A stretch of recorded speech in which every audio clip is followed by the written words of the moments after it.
Good morning, everyone. Welcome to Crafty Kaylee Creations. I'm Kaylee, and this is another small video on Friday morning.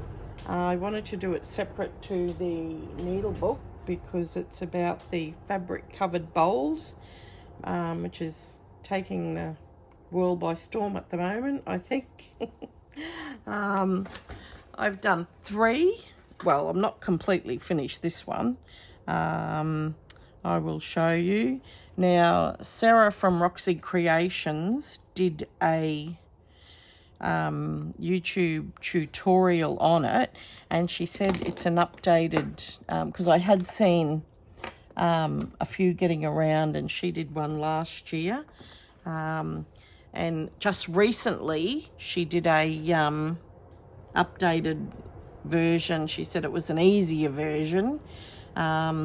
However, I had already made 2 using the same method she has now come up with as an easier version, but I just found for me that was, yeah, I just did that myself when I first did them. So this was my first bowl. It's the biggest one, and as you can see, I've got all the edges turned over because I can't embrace the crappy, scrappy thing. I really don't like messy, and your raw edges and that sort of thing. I'm trying very hard, because this way is obviously more time consuming because you're spending time turning everything over. So that was my first one. So then in the second one, this is my second one, and I decided I'm trying to do Scrappy. I'm still not scrappy or crappy scrappy, what I call it, like a lot of people do with their tiny bits, and I tried anyway. I've got no raw edges. However, with this one, I like the idea of putting all the base ones down, and then I did a binding over the top, over the top edge, but I haven't turned anything under. I've got it all raw edged, so that's a little bit smaller than this one. It fits in there. And then I wanted to do a little bit smaller one, and I find if you ladies have made some, or if you find the same thing, if you haven't made some, if you want to make one, with the first one, because this one's the softer one, that one's getting a little bit firmer, and this one is very firm. So it's like the 3 bears and their porridge. Which one is just right? Anyway. So I've got batting. I used batting in the middle of it, and you start with a circle and measure 8 points and cut them down a couple of inches, overlap them, sew them up, and then you put your fabric on. Well, with this one, I put all the fabric down and pinned it all before I started stitching. Well, I did the inside first, and when I did that, because it did sit up like this, when I put the fabric on it, it went flat. So I thought, how is it supposed to sit up? Anyway, then I started doing the stitching, and what I found when I was doing the stitching on the outside of it, as you're doing the stitching, it pulls it in and up a little bit. And then I thought, well, if you pull it a little bit tighter, it would be like gathering.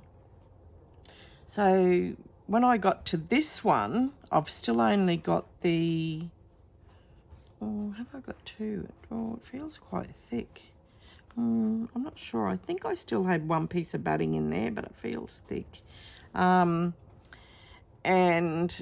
when you're doing the stitching, if you just pull the thread slightly and gather it, you'll find that it pulls it up more and makes it sit up more. So that was number 2. This one I'm still working on. It's not 100% finished, because you can see I'm still just going around the outside with the stitching.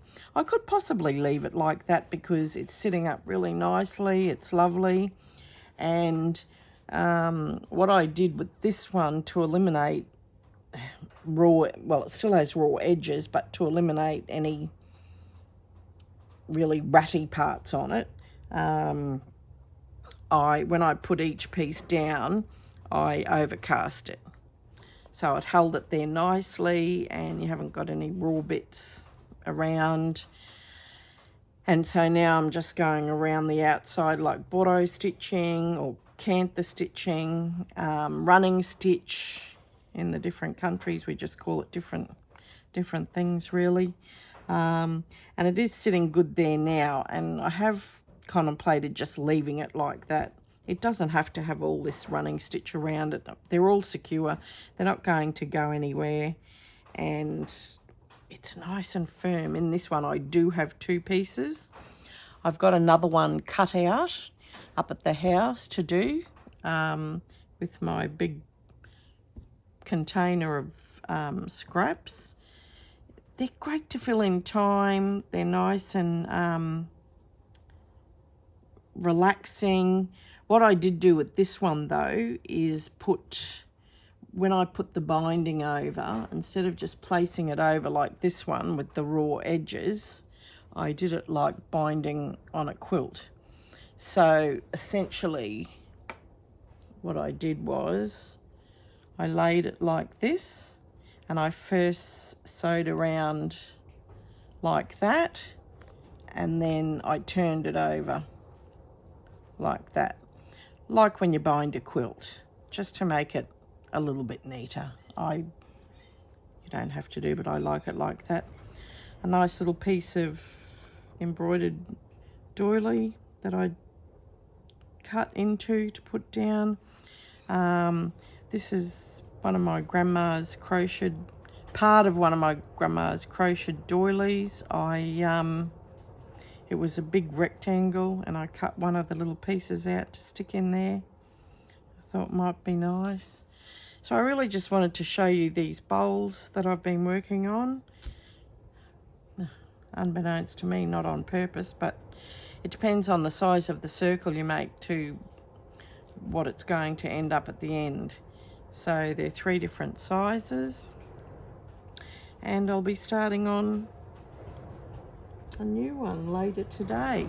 So that's all from me today. Hope you liked my little video. Please give me a thumbs up. If you're viewing and not a subscriber, please subscribe.